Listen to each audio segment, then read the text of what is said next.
Hello students, welcome to the GTU studies.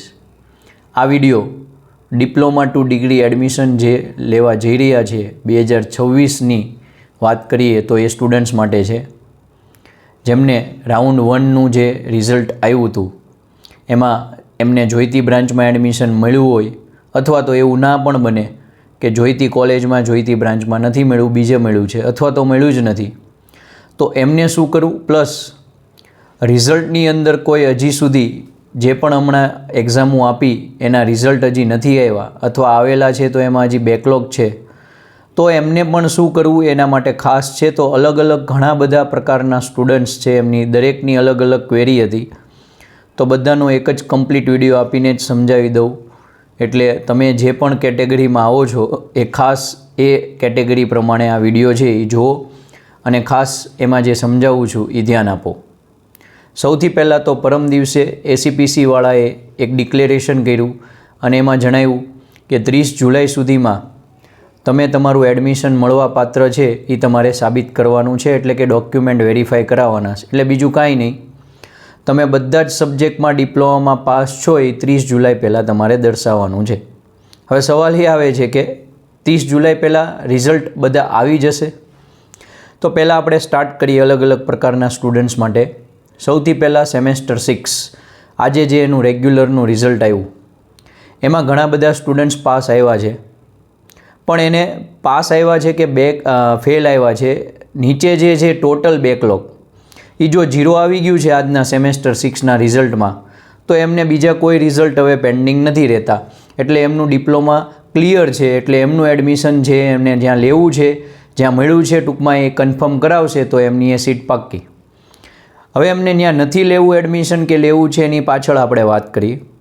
બીજા એવા પ્રકારના સ્ટુડન્ટ્સ લઈએ કે જેમનું સેમેસ્ટર 6નું આજનું આવેલું રિઝલ્ટ છે એમાં પૂરેપૂરો કમ્પ્લીટ પાસ આવ્યા છે, પણ પાછળના જે પણ બેકલોગ છે સેમેસ્ટર 5, 4, 3, 2, 1ના એના કારણે ટોટલ બેકલોગ હજી લખેલી આવે છે, તો એમને બીજા સેમેસ્ટરના રિઝલ્ટની રાહ જોવી પડશે. જેમ કે સેમેસ્ટર 5નું રિઝલ્ટ આવશે હવે આ વીકમાં, એ પણ આપી દેશે. સેમેસ્ટર 4નું પણ ટ્રાય કરશે.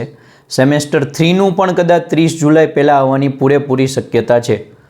પણ સેમેસ્ટર 1નું અને સેમેસ્ટર 2નું રિઝલ્ટ આ જે છે એ 30 જુલાઈ પહેલાં આવવાની શક્યતા બહુ જ ઓછી છે. એટલે જો સેમેસ્ટર 1 ને 2માં તમારે બેકલોગ છે તો તમારે એવું સમજવાનું કે 30 જુલાઈ પહેલાં તમારી પાત્રતા સાબિત નથી થતી, તો તમારું જે પણ અત્યારનું એડમિશન મળેલું હોય તો કેન્સલ થશે.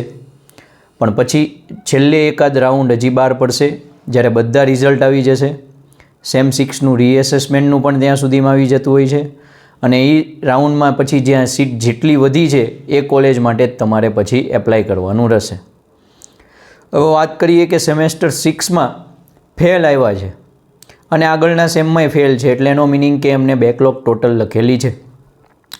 હવે કદાચ એવું કરીએ કે સેમેસ્ટર 1 થી 5 ક્લિયર છે, પણ સેમેસ્ટર 6માં જે આવી 1 કે 2 એ જ એને ટોટલ બેકલોગ છે, સેમેસ્ટર 5 સુધી તો ક્લિયર હતું, તો સેમેસ્ટર 6માં એને રીએસેસમેન્ટ આપવાનું છે. મેક્સિમમ 2 સબ્જેક્ટમાં આપી શકે છે એટલે, પણ એનું રિઝલ્ટ ક્યાં સુધીમાં આવશે સવાલ એ છે મોટો. તો 20 દિવસ છે હજી 30 જુલાઈ પહેલાં આપણે ગણીએ તો કદાચ 20 દિવસમાં એ ટ્રાય કરે તો સૌથી સારું. આપણે બધા ભેગા થઈને જે પણ અત્યારે ખાલી સેમ 6માં ફેલ આવ્યા છે એની માટે પ્રાર્થના કરીએ ને એ બધા પણ કરે કે 30 જુલાઈ પહેલાં આવી જાય તો એમને જ્યાં મળેલું એડમિશન છે ને એમની ઈચ્છા છે તો એમનું કન્ફર્મ રહે. પણ 30 જુલાઈ પહેલાં નથી આવતું તો એમનું પણ એડમિશન કેન્સલ થશે અને પછી મેં કીધું એમ છેલ્લે જે રાઉન્ડ આવશે ત્યારે એ વધેલી જે પણ સીટ છે એમાં એપ્લાય કરી શકશે.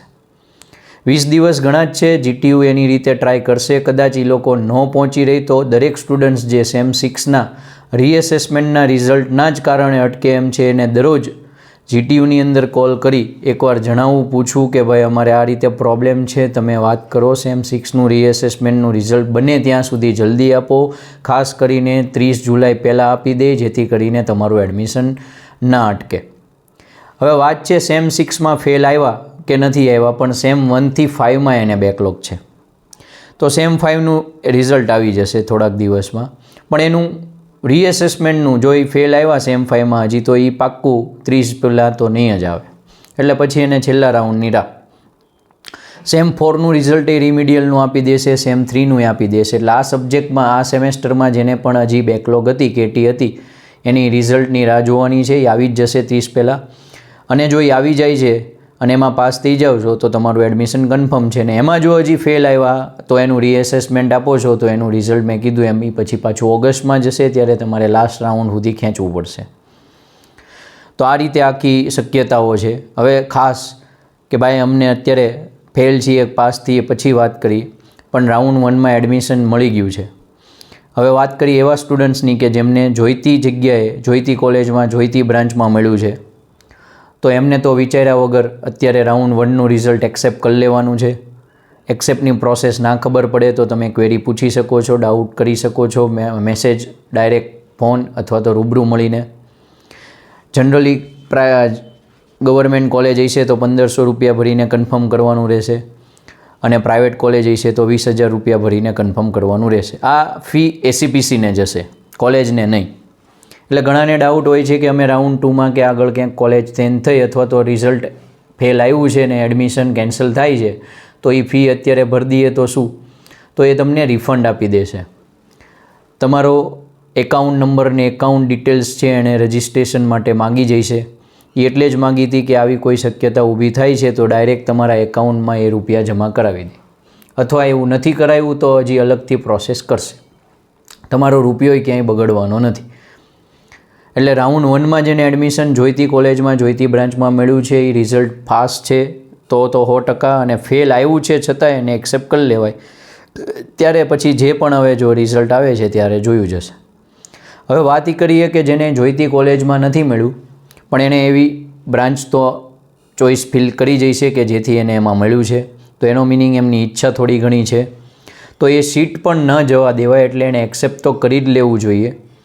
જે પણ ફી કીધી છે એ રાઉન્ડ 2માં એને જો ભાગ લેવો છે કે હજી મારે આ સીટ છે જે કોલેજ, જે બ્રાન્ચની, હજી મને એટલી ઈચ્છા નથી, હા કાંઈ નથી મળતું તો હું કદાચ લઈશ, પણ અત્યારે મારે હજી આના કરતાં સારી કોલેજમાં ટ્રાય કરવી છે, તો રાઉન્ડ 2માં તોય જઈ શકો છો એક્સેપ્ટ કરીને. પણ જો તમે એક્સેપ્ટ નથી કરતા તો થશે હું, આ સીટ છે એની, આ કોલેજની, આ બ્રાન્ચની સીટ તમારા હાથમાંથી વહી જશે. પછી તમને રાઉન્ડ 2માં આ જ કોલેજની, આ જ બ્રાન્ચની સીટ તો તમને ચોઈસ નહીં આપવા દે. એટલે એનો મિનિંગ તમને પરમનન્ટલી એ કોલેજ, એક બ્રાન્ચની સીટ તમારા માટે એણે પ્રોહિબિટેડ, પ્રતિબંધ કરી દીધો, કેન્સલ કરી દીધી છે. પછી તમને ક્યાંય ન મળ્યું ને તમે પાછા એમ કહો કે ના મને આ કોલેજ તો મળતી હતી, આ બ્રાન્ચ મળતી હતી, હવે આપો, તો નહીં જ આપે કોઈ કારણસર. એટલે તમારે એક્સેપ્ટ તો કરવું જ જોઈએ. આઈ થિંક જો એક્સેપ્ટ કરો છો તો એ રાઉન્ડ 2માં એક કન્સેન્ટ આપી દેવાનું કે આ મને રાઉન્ડ 2ના નિયમ ખબર છે.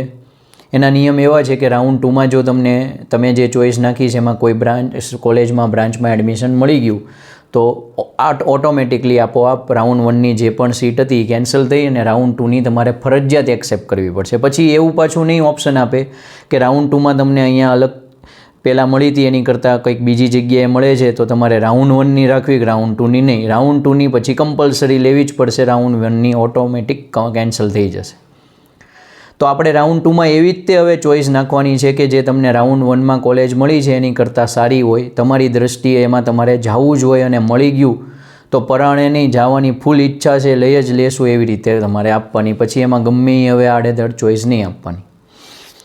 ઓકે, તો રાઉન્ડ 2 માટે પાર્ટિસિપેટ કરવા જે ખાસ નિયમ હતા એ જાણી લેવાના. હજી પણ કોઈને ક્વેરી છે, ડાઉટ છે તો તમે ખાસ મને મેસેજ કરજો. મેં કીધું એમ તમને કોન્ટેક્ટ કરી શકો છો કોઈ પણ રીતે. અને ખાસ જે પણ પાસ છે, એડમિશન કન્ફર્મ થઈ ગયું છે, ભાવનગરની અંદર છે, ગવર્મેન્ટ કોલેજ હોય, પ્રાઇવેટ કોલેજ હોય, જ્યાં એડમિશન મળ્યું છે તો આપણે એની પણ મંડેથી એડવાન્સમાં જ તે બેચ શરૂ કરી દઈએ છીએ, જેથી કરીને 3rd સેમેસ્ટરમાં ખાસ બહુ થોડુંક ધ્યાન રાખવું પડતું હોય છે. D2D વાળાએ એ અગાઉથી થોડુંક ચેતવી, થોડુંક સ્ટાર્ટ કરી દઈએ અને એને પ્રમાણે ગાઈડે કરીએ, જેથી એમનું 3rd સેમનું રિઝલ્ટ પણ જોરદાર આવે. તો એ પણ બેચ શરૂ કરવાના છીએ. એની માટે પણ કોઈ ક્વેરી હોય તો કોન્ટેક્ટ કરી શકો છો. વિડીયો ખાસ બધાને શેર કરજો જેથી એમને આ બધી વસ્તુ સમજાઈ જાય. અને વિડીયો જોવા બદલ થેન્ક યુ.